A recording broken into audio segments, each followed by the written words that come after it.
তাহলে মেহেদী হাসানের সিনেমায় আমরা শাকিব খানের বিপরীতে কোয়েল মল্লিককে অভিনয় করতে দেখতে পারবো? আর এই সিনেমার নাম কি হবে?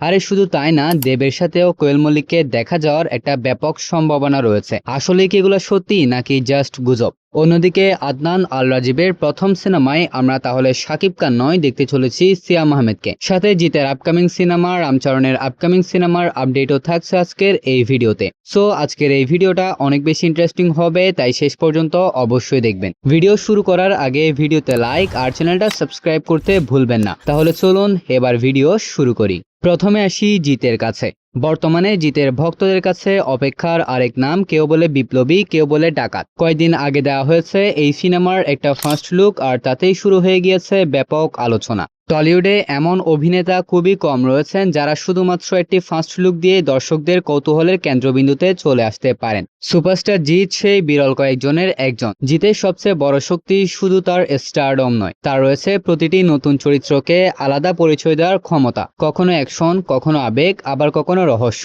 প্রতিবারই তিনি এমন একটি উপস্থিতি নিয়ে আসেন যা দর্শকদের মনে নতুন প্রশ্নের জন্ম দেয়। এবারও তার ব্যতিক্রম হয়নি। কেউ বলে বিপ্লবী, কেউ বলে ডাকাত। মাত্র এই কয়েকটি শব্দেই চরিত্রটিকে ঘিরে তৈরি হয়েছে অসংখ্য জল্পনা কল্পনা। তিনি কি স্বাধীনতার জন্য লড়াই করা একজন বিদ্রোহী, নাকি সমাজের চোখে একজন ডাকাত, নাকি গল্পের মোড়ে লুকিয়ে রয়েছে সম্পূর্ণ ভিন্ন কোনো এক সত্য? ফার্স্ট লুকের সবচেয়ে বড় সাফল্য এইখানেই। চরিত্রটির পরিচয় প্রকাশ না করেই দর্শকদের কৌতূহল তারা গেইন করে নিয়েছে। একটা পোস্টার যদি মুক্তির আগেই এত আলোচনা তৈরি করতে পারে, তাহলে বোঝাই যায় নির্মাতারা দর্শকের আগ্রহ ঠিক কোন জায়গায় নিয়ে যেতে চলেছেন। আর সেই রহস্যকে আরো এক ধাপ এগিয়ে দিয়েছে জিতের দুর্দান্ত স্ক্রিন প্রেজেন্স। তার চোখের অভিব্যক্তি, লুক অ্যান্ড বডি ল্যাঙ্গুয়েজ সবকিছু মিলিয়ে চরিত্রটি ইতিমধ্যেই দর্শকের আলোচনার কেন্দ্রবিন্দুতে রয়েছে। এবার শুধু দেখার বিষয় এই প্রতীক্ষিত সিনেমার মাধ্যমে জিতের মেগা কামব্যাক হয় কিনা। এখন আসি রামচরণের কাছে। নির্ভরযোগ্য সূত্রে পাওয়া তথ্য অনুযায়ী পরিচালক সুকুমার ও রামচরণের বহুল প্রতীক্ষিত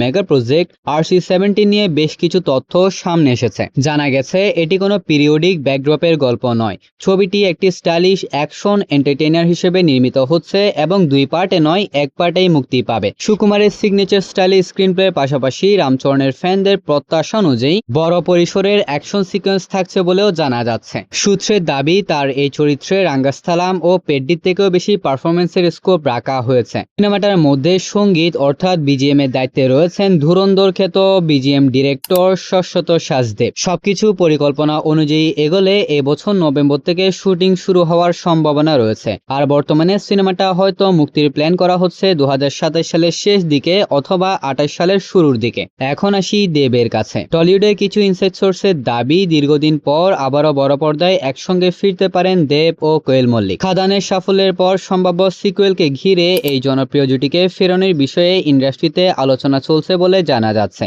তবে এখনো এই বিষয়ে কোনো আনুষ্ঠানিক ঘোষণা আসেনি। এদিকে কোয়েল মল্লিকের টিমও আগামী কয়েক বছরের জন্য বড় ক্যানভাসের কয়েকটি প্রজেক্ট নিয়ে চিন্তাভাবনা করছেন। সেই তালিকায় দুই বাংলার শীর্ষ তারকাদের সঙ্গে কাজ করার সম্ভাবনাও আলোচনায় রয়েছে। তবে এখন পর্যন্ত কোনো প্রজেক্ট বা কাস্টিং এ আনুষ্ঠানিকভাবে নিশ্চিত করা হয়নি। এখন শুধু অপেক্ষা, শেষ পর্যন্ত কি হয় এই বিষয়টাই দেখার। এখন আসি সিয়াম আহমেদের কাছে।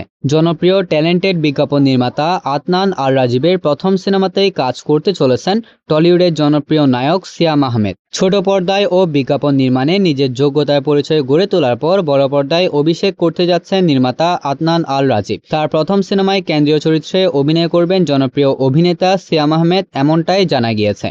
সূত্রের দাবি সিনেমাটি একটি রোমান্টিক গল্পকে কেন্দ্র করে এগিয়ে যাবে। এরই মধ্যে সিয়াম আহমেদের সাথে নাকি চুক্তিও সম্পন্ন করা হয়েছে এবং বর্তমানে প্রি প্রোডাকশনের কাজ চলমান রয়েছে। যদিও বিষয়টি নিয়ে এখনো আনুষ্ঠানিকভাবে মুখ খোলেননি নির্মাতা বা অভিনেতা। এছাড়া সিনেমাটার নায়িকা কে হবে সেটাও এখনো চূড়ান্ত করা হয়নি। এই সিনেমার মাধ্যমে দীর্ঘদিন পর রোমান্টিক চরিত্রে ব্যাক করতে চলেছেন সিয়াম আহমেদ। দেখা যাক শেষ পর্যন্ত কি হয়।